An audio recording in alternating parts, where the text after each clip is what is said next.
Comment prendre soin de votre microbiote grâce à l'alimentation?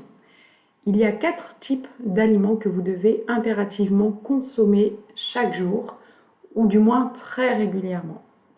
Ça va être les fibres, les polyphénols, les oméga 3 et les protéines végétales.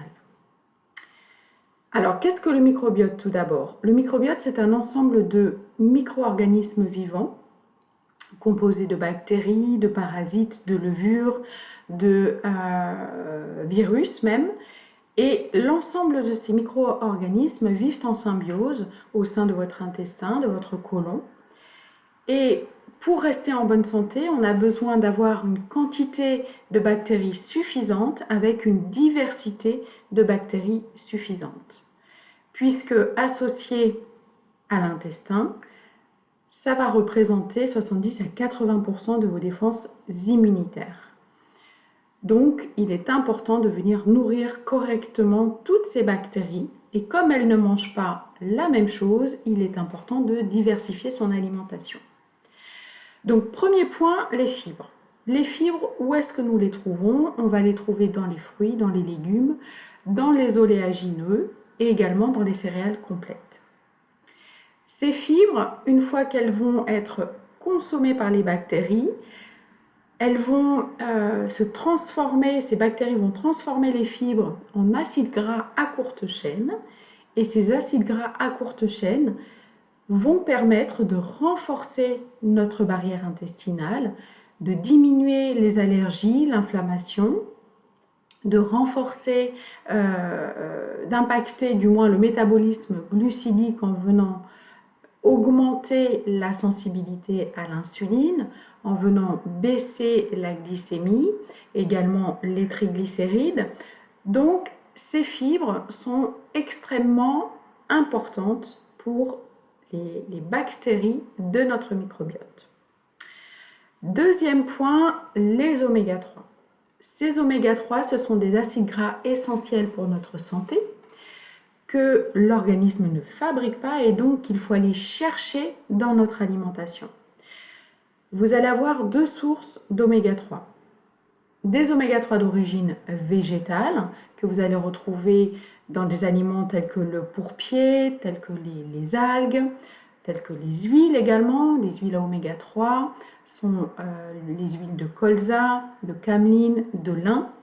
Donc là, essayez d'avoir 2 cuillères à soupe par jour d'huile à oméga 3. Mais ces oméga 3, l'organisme a plus de mal à les transformer en EPA-DHA. Il convient donc d'apporter des oméga 3 également d'origine animale.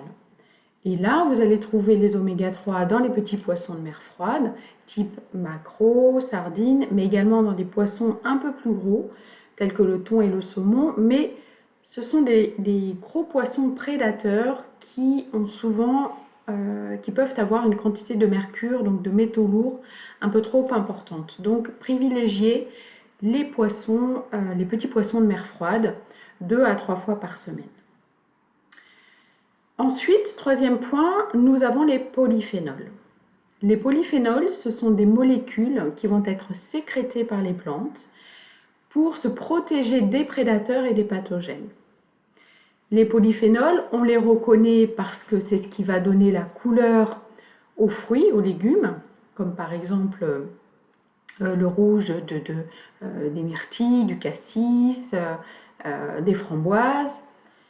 Et puis, on va les reconnaître aussi parce qu'on va avoir des légumes amers ou un goût acide également. Donc ça témoigne que ce sont des polyphénols.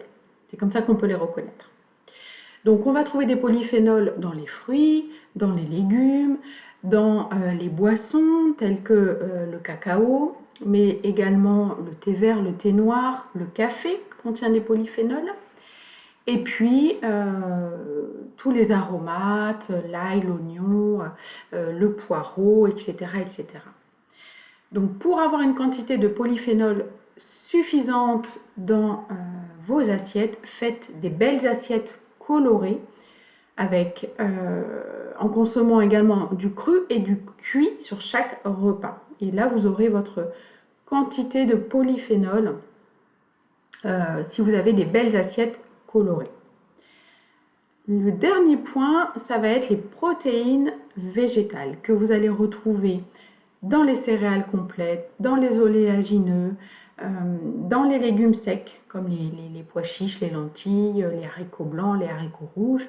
Tout ça, c'est de la protéine végétale et donc ça va venir nourrir correctement votre microbiote. Donc l'alimentation impacte grandement les bactéries de votre microbiote, mais ce qui va impacter également les bactéries, ça va être le stress et votre hygiène de vie en général. Donc il faudra également faire attention de ne pas être trop stressé et d'avoir une bonne hygiène de vie pour prendre soin au quotidien de votre microbiote et donc pour rester en bonne santé le plus longtemps possible.